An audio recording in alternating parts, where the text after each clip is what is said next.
नमस्कार, स्वागत है आपका। आप देख रहे हैं स्वदेश न्यूज और मैं हूं आपके साथ पूजा शेंडे। आज बात करेंगे सेहत में कोरोना के एक और साइड इफेक्ट पर। कोरोना के बाद हेयर फॉल। जी हाँ, कोरोना को मात देने के बाद भी लोगों की परेशानियां कम नहीं हो रही है। कई हॉस्पिटल्स और मेडिकल कॉलेज से जुड़े एक्सपर्ट्स के अनुसार कोरोना से ठीक हो चुके लोगों में सांस और किडनी से जुड़ी दिक्कतें, वस्क्यूलर, न्यूरोलॉजिकल और रेनल कॉम्प्लिकेशन देखने को मिल रहे हैं। इसके अलावा हाइपरटेंशन या हाई ब्लड प्रेशर, बाल झड़ना, थकान, पैरों में सूजन, फैटी लीवर जैसी परेशानियां भी सामने आ रही है। गंभीर बीमारी जैसे डायबिटीज और ब्लड प्रेशर से ग्रस्त लोगों में कोरोना के बाद परेशानी और बढ़ गई है। कोरोना से ठीक हो चुके कई लोग सांस लेने में दिक्कत, खांसी और पैरों में सूजन की वजह से अस्पताल में एडमिट तक हो रहे हैं। वहीं कोरोना संक्रमण से उभरने के बाद बड़े पैमाने पर बाल झड़ने की शिकायत मरीजों ने की है। जी हाँ, आमतौर से बाल झड़ने के कई कारण जैसे खराब खान पान, पर्यावरण के फैक्टर्स, तनाव भी होते हैं। लेकिन कोविड के बाद बाल झड़ने का मामला न सिर्फ हकीकत है बल्कि ये चिंताजनक भी है, जिसका सामना मरीजों को करना पड़ता है। कोरोना से रिकवर हुए कई लोगों का कहना है कि कंघी करने पर, नहाने पर, बालों में हाथ मारने पर बाल टूटकर हाथ में आ जाते हैं। डॉक्टरों का कहना है कि उनके पास भी इस तरह के मामले बढ़े हैं। स्किन से जुड़ी समस्याओं के अलावा बाल झड़ना चिंताजनक साइड इफेक्ट है। ये तनावपूर्ण होने के साथ साथ चौंकाने वाला साइड इफेक्ट हो सकता है। अब जबकि कोविड-19 के बाद बाल झड़ना क्लासिक लक्षण नहीं है, लेकिन दुनिया भर में शोधकर्ताओं के लिए जांच का विषय है। इसे टेलोजन एफ्लूवियम कहते हैं, जहां पर इंसान को कोविड के लक्षणों से खुद को उबारने में समय लगता है, फिर चाहे वो बुखार हो या फिर कोई दूसरा लक्षण। डॉक्टरों ने जोर देकर कहा है कि आमतौर पर लोग एक दिन में अपने 100 बाल खो सकते हैं, लेकिन अगर कोई टेलोजन एफ्लूवियम से ग्रसित होता है तो वो 300 से 400 बाल खो सकता है। जनरली पोस्ट कोविड में बाल झड़ने का मुख्य कारण डिप्रेशन और स्ट्रेस बताया जा रहा है। अमूमन इलाज शुरू करने के 1.5 से 2 महीने बाद इस समस्या से निजात मिल जाती है और बाल झड़ने की समस्या कम हो जाती है या बाल झड़ने पूरी तरह से बंद हो जाते हैं। तो आज इसी पर हम चर्चा करेंगे कि पोस्ट कोविड में बाल क्यों झड़ रहे हैं, क्या है इसका इलाज, कैसे बालों को झड़ने से रोका जा सकता है, इसके पीछे सटीक वजह क्या है और कैसे वायरस बाल झड़ने का कारण बन रहा है। क्योंकि यदि शुरुआत में इसकी पहचान कर ली जाए तो जल्द ही बाल झड़ने को रोका जा सकता है। इस पर चर्चा के लिए हमारे साथ जुड़ गए हैं डॉक्टर करण पीपरे, पूर्व सुप्रिंटेंडेंट रायपुर एम्स, और डॉक्टर नवीन कुमार, मनोवैज्ञानिक। आप दोनों का बहुत बहुत स्वागत है आज की इस चर्चा में। जिस तरीके से डॉक्टर करण, आपसे जानना चाहूंगी कि कोरोना संक्रमण से उबरने के बाद बड़े पैमाने पर बाल झड़ने की शिकायत आ रही है, लोग इससे काफी चिंतित भी हैं। तो आखिर क्या वजह है डॉक्टर करण की कोविड-19 से उभरने के बाद भी लोगों के अंदर बाल झड़ने की समस्या उत्पन्न हो रही है?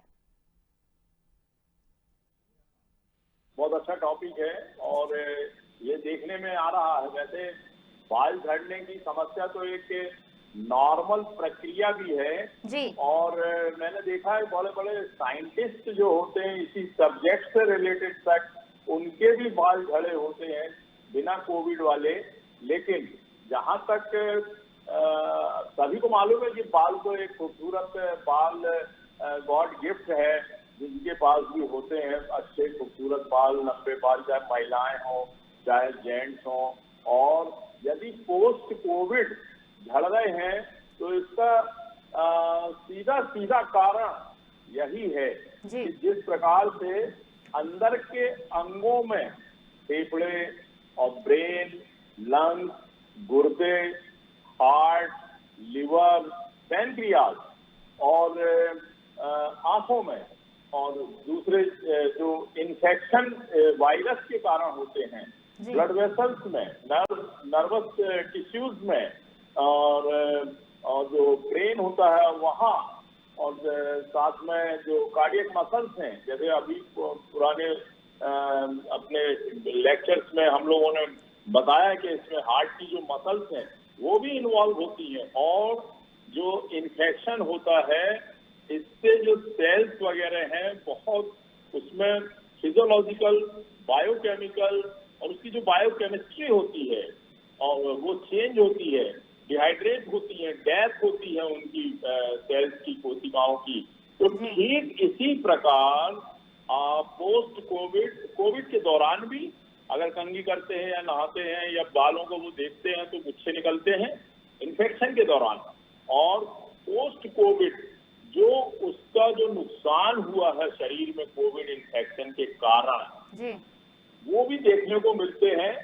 और बॉडी की इम्यूनिटी सबसे बड़ा रोल है इसमें। प्रोटीन विटामिन अगर कम खाते हैं उसके बाद में और वजन कम होता है, खून की कमी होती है, आरबीसी उसमें इफेक्ट पड़ता है, आरबीसी काउंट्स कम होते हैं जिसमें हीमोग्लोबिन होती है।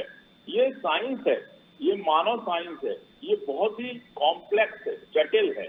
और इसको चलाने के लिए आपको पूर्ण रूप से कंप्लीट हेल्दी रहना पड़ेगा आपका। जब तक आप हेल्दी नहीं, जैसे मेंस्ट्रुअल साइकिल में भी बाल झड़ते हैं, मलेरिया बुखार हो गया 4-5 दिन का हो गया है, या ये देखने में आया है कि जो टाइफाइड फीवर होता है, जनरली होता है लोगों में टाइफाइड फीवर, और उसमें खाना भी बंद कर दिया जाता है तो प्रोटीन विटामिन आयरन इन सब का डेफिशिएंसी होता है। और जो कीटाणु है वो स्वयं बालों की जो जड़ें होती है, जो सेल्स होती हैं, एपिडर्मिस होती है, उसको भी डैमेज करता है, जिससे बालों का जो रूट है, हेयर फॉलिकल्स वगैरह हैं, वो वीक होकर के झड़ जाते हैं। But these are all temporary, transient होता है, ये परमानेंट नहीं होते। ये देखा गया है कि उस जगह बाल आ जाते हैं और घने आ जाते हैं। जिस प्रकार से कीमोथेरेपी वगैरह लगती है, रेडियोथेरेपी लगती है, तो जो बालों की जड़ें हैं वो डैमेज होती है रेडिएशन और कीमोथेरेपी इंजेक्शन जो कैंसर के रहते हैं, और बाल झड़ जाते हैं। ये सबका अनुभव है, लोग पूछते भी अरे बाल क्यों झड़ गए, अरे इंजेक्शन लग रहे हैं उससे, और उसके बाद में नए बाल आ जाते हैं जी। वो टेम्पररी रहता है। इसके लिए आपको खान पान, रख रखाव और डॉक्टर की सलाह मानना और जांचें करवाना भी बहुत आवश्यक है। डॉक्टर करण, जिस तरीके से आपने बताया कि आम बात है, इससे टेंशन लेने की जरूरत नहीं है। जहां लोग टेंशन ले रहे हैं कि अगर कोविड के बाद जिस तरीके से बाल झड़ रहे हैं तो कहीं चिंताजनक नहीं है। ऐसे में हमारे साथ जुड़ गए हैं डॉक्टर नवीन कुमार। आपका बहुत बहुत स्वागत है सर आज की इस चर्चा में। डॉक्टर नवीन, आपसे जानना चाहेंगे, जिस तरीके से कोविड के बाद बाल झड़ने की समस्या सामने आ रही है, ऐसे में एक कोविड पेशेंट को रिकवर होने के कितने दिन बाद बाल झड़ने की समस्या उत्पन्न हो जाती है? देखिए, जैसा आपके पूर्व के वक्ता ने कहा, मेरे हिसाब से ये बाल झड़ना या कोई भी इस तरह की जो आफ्टर इफेक्ट है, स्ट्रेस रिलेटेड भी काफी समस्या होती है।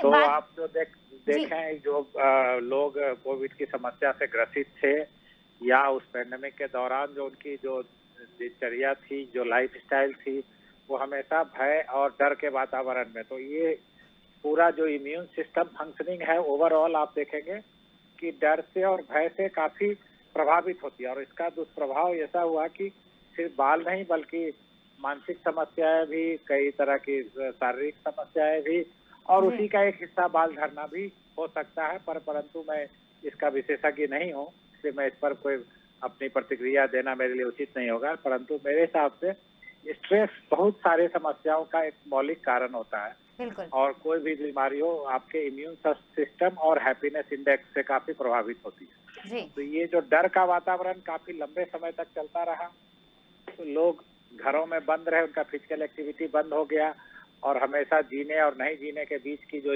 उपापोह की स्थिति बनी रही, तो मेरे ख्याल में इसका एक लघुकालिक और दीर्घकालिक प्रभाव लोगों पर पड़ा है। जी डॉक्टर नवीन, जिस तरीके से आपने कहा कि स्ट्रेस एक बड़ी वजह है और ये चीजें सामने भी आई, तो ऐसे में कैसे उभरा जाए स्ट्रेस जैसी चीजों से, जहां मेंटली लोग स्ट्रेस लेकर बैठे? वर्ल्ड का बेस्ट साइंस का जर्नल है, उसका नाम नेचर और साइंस, दो बेस्ट जर्नल, उसमें एम्पल नंबर ऑफ एविडेंस है और रिसर्चेज हैं जो कि एम्पेरिकल एविडेंस की तरफ इशारा करती है। उनका कहना है कि जो समस्या है उसका मेडिटेशन, योगा और इस तरह का जो ब्रीदिंग एक्सरसाइज है, उससे आप घर में रहते हुए भी इन चीजों को बहुत, क्योंकि इसका पूरा इम्यून सिस्टम फंक्शनिंग पर और न्यूरोलॉजिकल हेल्थ पर काफी अच्छा प्रभाव देखा गया है। और कुछ म्यूजिक है, कुछ मतलब ऐसी चीजों में आप संलग्न रहे जिससे आपका स्ट्रेस एक हद तक निवारण हो पाए।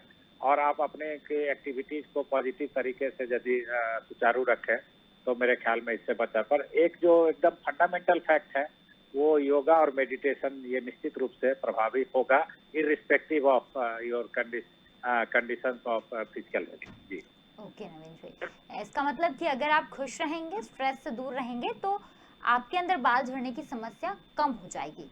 डॉक्टर करण, आपसे सवाल कि जिस तरीके से आम तौर पर बाल झड़ते हैं, हम भी देखते हैं नॉर्मली जो है हमारे बाल झड़ रहे हैं, कभी हेयर वॉश किया तो झड़ने की समस्या आ जाती है, कॉम्ब किया तो झड़ने की समस्या आ जाती है, और हम जनरली घरेलू उपाय करके उसको सुलझा लेते हैं। लेकिन क्या ये बाल झड़ने की समस्या कब विकट हो जाती है, कब इसे एक बीमारी के तौर पर लिया जाए और कब डॉक्टर से कंसल्ट किया जाए?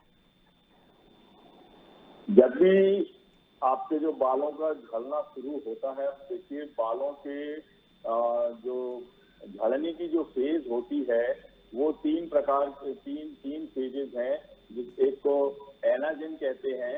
एनाजेन में ग्रोथ और डेवलपमेंट होता है, स्किन और हेयर फॉलिकल और जो हेयर्स होते हैं उसकी ग्रोथ होती है। और दूसरा होता है केटाजेन, जिसमें थोड़े थोड़े बाल झड़ना शुरू होते हैं। और तीसरी जो है वो है टीलोजेन। टीलोजेन में क्या होता है कि 200 से 300 बाल पोस्ट कोविड इन्फेक्शन है या फीवर है या ट्यूबरकुलोसिस है या दूसरी और बीमारियां या फिजिकल एंड मेंटल स्ट्रेस है और वीकनेस है, एनीमिक है। तो इस कंडीशन में कुछ दिनों के लिए 200, 300, 400 बालों का झड़ना होता जरूर है कंघी करने से, क्योंकि वो उसकी जो हेयर फॉलिकल्स और रूट्स होती हैं वो वीक हो जाती हैं, तो वो बाल वहां से टूट के और उखड़ के और आपकी कंघियों में आते हैं। या बिस्तर में जब आप पिलो देखेंगे सुबह उठ करके या चादर को झटकेंगे तो घर के सदस्य भी देख के बोलते हैं तुम्हारे बाल बहुत झड़ रहे हैं। तो कुछ ना कुछ उसके शरीर में वीकनेस होती है और स्ट्रेस होता है, मानसिक फिजिकल होता है और खान पान की कमी होती है, वो पोषित है अगर अंडरवेट है, और ये सब चीजों में मिलाकर के आपकी जो स्किन है और जिस प्रकार से स्ट्रेस से या और किसी कारण से आपकी आंखों में कमजोरी आती है, ठीक इसी प्रकार से बॉडी में यदि परफेक्ट बॉडी नहीं है, नॉर्मल हेल्दी बॉडी नहीं है, कुछ पोस्ट इन्फेक्शन है या कुछ और इन्फेक्शन है, डाइजेशन खराब है और विटामिन और प्रोटीन की कमी है, खून की कमी है और काम भी ज्यादा कर रहे हैं, चाहे धूप हो, कुछ लोग सड़कों में काम करते हैं, बिल्डिंगों का काम करते हैं, भरा हुआ रेत का, सीमेंट का जो तगाड़ी होती है, तसला बोलते हैं जिसको, वो सिर पे रखते हैं, तो वो वाला एरिया से भी बाल गिरते हैं। तो एक जनरल वो बता रहा हूँ। और बाल गिरने का तो मैंने ये देखा कि जो बॉडी बिल्डर रहते हैं उनके भी बाल झड़ते हैं, चाहे देश के हो चाहे विदेश के हो। तो कुछ ना कुछ वो जेनेटिक भी होते हैं, जिनके परिवार में बाल झड़ने की समस्या भी होती है तो वो जेनेटिक डिसऑर्डर्स में आते हैं।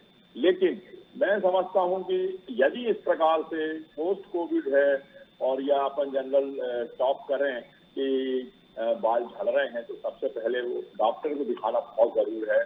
और अगर बालों के झड़ने से जो स्केल होता है, इसकी जो लेयर्स होती हैं, एपिडर्मिस है, डर्मिस है, मस्कुलर है, सबकुटेनियस है और फिर पेरिओस्टियम है, तो ये जो 5 जो उसकी जो लेयर्स होती हैं उसके उनका हेल्दी रहना बहुत जरूरी है, ब्लड सर्कुलेशन बहुत जरूरी है। जैसा डॉक्टर अपने नवीन जी ने बताया कि योगा करने से, चाहे वो प्राणायाम हो, चाहे शीर्षासन हो और चाहे जो सूर्य आसन वगैरह जो होते हैं और भी बहुत से जो योग आसन हैं और सूक्ष्म योग आसन भी होते हैं।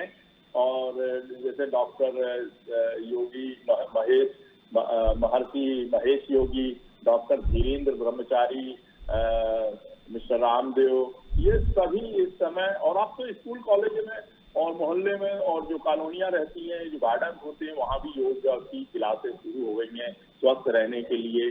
और जगह जगह पे पहले हमने इतना ज्यादा डाइटिशियन नहीं देखा, अब तो और हॉस्पिटल्स में डाइटिशियन की पोस्ट होती है और प्राइवेट क्लिनिक्स होती हैं। वो इसके संबंध में जो एप्लीकेशन, चाहे वो शैम्पू का हो, चाहे कंडीशनर हो, चाहे ऑयल हो, चाहे और एलोवेरा का वो क्रीम वगैरह हो, ये सब लगाने के लिए कहते हैं। लेकिन सबसे पहले एक बार चिकित्सक को दिखाना बहुत जरूरी है।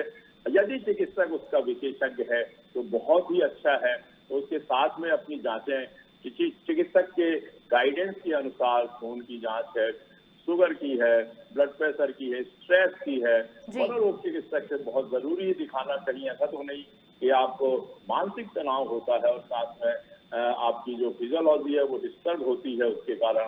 तो ये सब दिखाने से आपका प्रॉब्लम 100% दूर होगा। मैंने भी देखा है, कई वर्षों से प्रैक्टिस करते तो क्लिनिक में आते हैं, यंग लड़के भी आते हैं, बोले डॉक्टर साहब मेरे तो अभी से बाल झड़ने लगे 18-20 साल की, और वो दिखाते हैं बालों को कि इस प्रकार से हमारे बाल झड़ रहे हैं, तो कोई दवाई हो। तो हम लोग उस समय कोई डॉक्टर इस प्रकार से स्किन का या हेयर उसका बालों का विशेषज्ञ नहीं हुआ करते थे, तो हम लोग एमडी थे तो इसकी फिजियोलॉजी और बायोकेमिस्ट्री मालूम थी, पैथोलॉजी मालूम थी, और हम लोग मिनॉक्सिडिल करके एक लोशन आता है उसको लगाने के लिए बोलते थे। लेकिन उसके भी कुछ लोगों को एलर्जी है या फिर उसके रिएक्शन है, स्किन में डर्मेटाइटिस वगैरह है, रेडनेस है, या फिर ब्लड प्रेशर बढ़ने की भी शिकायत देखी जाती है। तो मैं तो सजेस्ट करूंगा कि किसी नीम हकीम के पास में ना जाएं, और चाहे वो पोस्ट कोविड हो या बालों का झड़ना जनरल हो और या बुखार के समय पे हो, और एक मनोचिकित्सक को भी दिखाएं। आपको कोई दिक्कत नहीं है डॉक्टर से कंसल्ट करने के लिए, और जो बालों के विशेषज्ञ हैं अब हर शहरों में अवेलेबल हैं, और उन्हें दिखा करके आप अपने स्वास्थ्य को, बालों को अच्छा रख सकते हैं। लेकिन हेल्दी डाइट जरूर लें, आपके शरीर में किसी प्रकार की कोई ऐसी कमी ना हो, और फिजिकल एक्सरसाइज जरूर करें, और योगा प्रतिदिन आप अपने योगा को एक दोस्त जैसे अपने साथ में रखें। और सुबह शाम डॉक्टर करण, मतलब ये कि अगर आपको सीवियर प्रॉब्लम है तो आपको डॉक्टर से कंसल्ट करना है, आपको इतना टेंशन लेने की जरूरत नहीं है। डॉक्टर नवीन, आपसे सवाल कि अगर कोरोना की वजह से जिस तरीके से हेयर लॉस आम हो गया है, लेकिन अगर बात करें कोरोना की वजह से हेयर लॉस है तो उसे किन उपायों के साथ ठीक किया जा सकता है? देखिए, जैसा डॉक्टर साहब ने अपना डॉक्टरी ज्ञान आपको दिया वो तो सही है, परंतु जो मैं आपको हेयर लॉस, वो एक आइसोलेटेड प्रॉब्लम नहीं है, जो ये कंबाइंड प्रॉब्लम है, स्ट्रेस रिलेटेड सिम्टम है। और स्ट्रेस रिलेटेड सिम्टम का मैनिफेस्टेशन कुछ किसी को स्लीपलेसनेस के तौर पर हो सकता है, किसी को हेयर फॉल के तौर पर हो सकता है, किसी को चिड़चिड़ापन हो सकता है। तो कई सारी समस्याएं उभर कर आई हैं, और इसका रूट कॉज मैंने आपको बताया कि आपका जो बायोकेमिकल बैलेंस है, माइंड, बॉडी एंड सोल, ये तीनों में जहाँ इम्बैलेंस होता है, तो वो इसमें आयुर्वेद और योगा ये एकदम से फंडामेंटल चीज है, जिसका कि निश्चित रूप से सकारात्मक प्रभाव देखा गया है, और निश्चित रूप से ये प्रभावशाली होगा। बाकी जैसे मेडिकल के प्रैक्टिशनर्स जो होते हैं एलोपैथी के, जितना मैं थोड़ी बहुत जानता हूँ, आइसोटेट्रानाइन या सॉर्ट्रेट टैबलेट वगैरह वगैरह देते हैं, लेकिन इसका कोई श्योर शॉट हेयर फॉल का मैंने अभी तक कोई दवाई देखा नहीं है, अभी तक जो मेरी जानकारी है। तो इसलिए इसको एक आइसोलेटेड सिम्टम के तौर पर नहीं देखें, कलेक्टिवली आपका वेलबींग, यदि बॉडी सिस्टम ठीक काम करेगा तो आपका इम्यून फंक्शनिंग अच्छा होगा। और जो साइकोबायोलॉजिकल इम्पैक्ट है इम्यून सिस्टम का, वो ये है कि psychology leads to physiology, not the vice versa. तो आप इसको देख लें कि आपका साइकोलॉजिकल मेकअप और साइकोलॉजिकल माइंडसेट अच्छा होगा, तो निश्चित रूप से हेयर फॉल या कोई और दूसरी भी समस्या है पूरी तरह से यदि नहीं रुक पाए तो कम से कम उसमें बचाव निश्चित रूप से होगा। तो इसलिए लाइफ स्टाइल और अपने वेल बीइंग के आप रूटीन को, ब्रीदिंग एक्सरसाइज जैसा डॉक्टर साहब ने भी बताया, तो वो बहुत इंपॉर्टेंट है, जिसका कि निश्चित रूप से सकारात्मक प्रभाव आपके ओवरऑल इम्यून सिस्टम पर और ओवरऑल बॉडी फंक्शनिंग पर पड़ेगा। तो मेरे हिसाब से इन्हीं चीजों पर ध्यान देना बेहतर होगा, बजाय कि एलोपैथ की लंबी लंबी दवाइयाँ खाने, और उसका कोई, क्योंकि कुछ का उसका फायदेमंद भी होता है तो उसका वो एक साइड इफेक्ट भी होता है। क्योंकि ये जो दवाइयाँ हैं उसमें आप देखेंगे कि इसका एक साइड इफेक्ट भी बहुत बार देखा जाता है। तो इसलिए यदि संभव हो तो आप अपने सेल्फ सिस्टम को, बात पित्त का, आयुर्वेदा का और इसका उसको भी आप इम्प्रूव करने की कोशिश करें। जी वही बात करें डॉक्टर नवीन, जिस तरीके से लोग शैम्पू और कंडीशनर की ओर रुख करते हैं, शैम्पू और कंडीशनर बदल देते हैं कि कहीं हेयर फॉल उससे रुक जाए, तो क्या शैम्पू और कंडीशनर बदलने का भी एक बड़ा इफेक्ट पड़ता है? नहीं, इस पर मैं इससे? विशेषज्ञ नहीं हूँ, इसलिए मैं नहीं कह सकता। इस पर मेरी जी प्रतिक्रिया उचित नहीं होगा। I am not an expert of जी। दिस। तो आपसे जानना चाहेंगे डॉक्टर करण कि जिस तरीके से पोस्ट कोविड इफेक्ट सामने आ रहे हैं, ऐसे में कब तक इस तरीके के केस हमारे सामने आएंगे, और आखिर जिस तरीके से पोस्ट कोविड इफेक्ट सामने आ रहे हैं तो इससे बचा कैसे जा सकता है? क्योंकि एक कोविड पेशेंट को हमेशा टेंशन बनी रहती है कि अगर वो कोविड से सही हो गया है तो उसे दूसरी परेशानियां घेर रही है, कई तरह की परेशानियां आ रही। जिस तरीके से आज हम हेयर प्रॉब्लम पे डिस्कस कर रहे हैं, इसके पहले भी हम कई बीमारियों पर डिस्कस कर चुके हैं। तो आखिर एक कोविड पेशेंट को कब तक इन परेशानियों का सामना करना पड़ेगा? देखिए, ये सब टेम्पररी है, कुछ समय की फेज रहती है जिस समय आपका शरीर में बदलावट आती है, उसकी जो बायोकेमिस्ट्री है, चेंजेस होते हैं प्रोटीन्स में, विटामिन लेवल्स में, जो पैरामीटर्स होते हैं आयरन का और दूसरे हार्मोन्स का, थायराइड के हार्मोन्स का, और दूसरे और हार्मोन्स होते हैं जो पिट्यूटरी ग्लैंड से, ओवेरी से, टेस्टिस, ये वो सबसे जो सीक्रेट होते हैं। और इसमें सबसे ज्यादा रोल होता है, जैसा कि आपने बताया कि पैंक्रियाज भी अगर आपका लंबे समय तक घायल रहता है, या आपके फेफड़े में ऑक्सीजन की कमी है, सीओपीडी हो गई है, क्रॉनिक कफ हो गया, ब्रोंकाइटिस हो गई है, और खांसी की बीमारी हो गई है, इस प्रकार से रहने से शरीर की जो कोशिकाएं हैं, विभिन्न प्रकार की कोशिकाएं हैं ये, और जो नाजुक कोशिकाएं होती जैसे फेफड़े की और हार्ट की और गुर्दे की और पैंक्रियास, इसमें डैमेज अगर होता है तो फिर ये सब समस्याएं आती हैं। जैसे ही आपका, जैसे डॉक्टर नवीन जी ने जो बताया आपको कि जो बायोकेमिस्ट्री अगर आपकी नॉर्मल नहीं है तो फिजियोलॉजी डिस्टर्ब हो जाएगी, और फिजियोलॉजी डिस्टर्ब होती है तो उसकी जितने नॉर्मल जो जितने पैरामीटर्स हैं वो सब हाई और लो होंगे, और उससे आपको जो समस्याएं हैं, चाहे वो हेयर लॉस की हो और चाहे दर्द की हो, डिहाइड्रेशन की हो, कमजोरी की हो, चक्कर की हो, और लॉस ऑफ एपेटाइट की हो, या वॉमिटिंग की हो, ये सब समस्याएं बनेंगी। और इसके साथ में दूसरे जो जटिल और रोग होते हैं वो भी डेवलप होंगे। कोरोनरी आर्टरी डिसीज है, डिप्रेशन है, हेलुसिनेशन है, डेल्यूजन है, फिर ये साइकोलॉजिकल प्रॉब्लम भी होंगी, और डर लगेगा, मौत का डर लगेगा कि कहीं मेरी मृत्यु ना हो जाए, ये सब। तो इसमें डरने की, घबराने की किसी को भी आवश्यकता नहीं है। हर एक डॉक्टर बोलते हैं कोई चिंता करने की जरूरत नहीं है, डोंट वरी, सब ठीक हो जाएगा। और वाकई में जो लोग नहीं डरते हैं और डॉक्टर का कहना मानते हैं, समय समय पर चिकित्सक से कंसल्ट करते हैं, वो अच्छे हैं, अच्छे हो जाते हैं। और जो डर जाते हैं तो वो तो जब रोग डायग्नोस होता है उसके बाद से ही वो कमजोर होना शुरू हो जाते हैं, और हार्ट अटैक जैसी चीजें हो जाती हैं, मानसिक रोग हो जाता है। लोग हॉस्पिटल से, कोरोना के समय लोग इतने डरे हुए थे कि हॉस्पिटल की खिड़की से कूद के आत्महत्या तक करी लोगों ने, बड़े बड़े हॉस्पिटल और बड़े बड़े शहरों में, विश्व में ये भी देखा गया। तो सबसे पहले आपका जो माइंड है, मन है, मस्तिष्क है, वो कंट्रोल में रहना चाहिए, और उसी के साथ साथ में आपकी बॉडी की फिजियोलॉजी नॉर्मल होना चाहिए। एसेंशियल एमाइनो एसिड का भोजन लेना चाहिए, उसके जिसमें ये एसेंशियल एमाइनो एसिड तत्व होते हैं, अच्छे वाले प्रोटीन होते हैं। आप लोगों को भी याद है कि मरीजों को हम लोग सपोर्टिव ट्रीटमेंट लिखा करते थे, न्यूरोबियॉन की टैबलेट है, और ऑक्सीन्यूरॉन है, और प्रोटीन के पाउडर्स हैं, प्रोविटेक्स है, प्रोटीन एक्स है, आयरन के कैप्सूल है, फोलिक एसिड वगैरह, कैल्शियम है, विटामिन सी का बहुत बड़ा रोल है। शुरू से डॉक्टर लोग और वैज्ञानिक लोग बता रहे हैं कि कोविड-19 के इन्फेक्शन के दौरान विटामिन का बहुत बड़ा रोल है। फिर इसके साथ में अगर रोग है आपको और कुछ दवाइयां डॉक्टर प्रिस्क्राइब करते हैं तो उसके भी साइड इफेक्ट्स हैं, वो भी सेल्स को घायल करती है, चाहे वो हेयर की सेल्स क्यों ना हो, उसके फॉलिकल्स या स्किन क्यों ना हो, उनको कम करते हैं। तो आपको घबराने की किसी प्रकार से जरूरत नहीं है, इसीलिए कि आप अगर कोविड का इन्फेक्शन आपका दूर हो गया है, यानी आप अच्छे होने की स्टेज में आ गए हैं, अच्छा हेल्दी डाइट लें, अच्छा सोचे, पॉजिटिव सोच होना चाहिए। पॉजिटिव सोच से आपकी जो बॉडी में जितने भी सेल्स और ऑर्गन्स हैं ये नॉर्मल फंक्शन करते हैं, ये साइंटिफिकली प्रूफ है।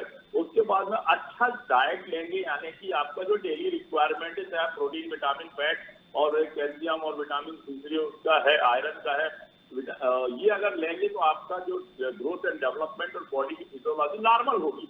उसके साथ में अब ये सब नॉर्मल होगा और योगा करेंगे, एक्सरसाइज करेंगे, रनिंग है, जॉगिंग है, और आपकी जो पसंदीदा एक्सरसाइज है, चाहे वो कबड्डी हो, फुटबॉल हो, वॉलीबॉल हो, स्विमिंग हो, हॉकी हो, क्रिकेट हो, कुछ भी खेल खेलें, जिम में जाएं, रनिंग करें, ट्रेडमिल एक्सरसाइज करें, डंबल करें, वेट लिफ्टिंग, कुछ भी करते रहना चाहिए। उससे आपका ब्लड का सर्कुलेशन अच्छा होगा, पावर आएगा, स्ट्रेंथ आएगी, आपकी इम्यूनिटी पावर आपका साथ में डेवलप होगा, और फिर खान पान भी आपका अच्छा रहेगा, क्योंकि आप जिम जा रहे हैं, रनिंग जॉगिंग कर रहे हैं, तो आपको भूख लगेगी, आपका लिवर तगड़ा रहेगा, इंटेस्टाइन अच्छी रहेंगी, स्टमक में ऐसी हाइपर एसिडिटी नहीं होगी, आपको मन खुश रहेगा और तन आपका स्वस्थ रहेगा। जी, आप दोनों का बहुत बहुत शुक्रिया आज की इस चर्चा में हमारे साथ जुड़ने के लिए और हमारे साथ ही जानकारी साझा करने के लिए। तो आपको बता दें कि जिस तरीके से बाल झड़ना आम समस्या हो गई है, ऐसे में इससे डरने की जरूरत नहीं। अगर आपको सीवियर प्रॉब्लम ज्यादा हो रही है तो डॉक्टर से कंसल्ट करें, खान पान में बदलाव लाएं, और हेयर फॉल को रोकने के लिए कुछ शैम्पू का भी प्रयोग किया जा सकता है, लेकिन उनका सल्फेट मुक्त होना जरूरी है। तो वहीं नियमित रूप से आप योगा करें और इसके कारण आप स्थिति में सुधार भी ला सकते हैं। तो इसलिए टेंशन फिक्र रहिए और आराम तलब जिंदगी से परहेज करिए। फिलहाल दीजिए इजाजत। लगातार खबरों के लिए आप देखते रहिए स्वदेश न्यूज। नमस्कार।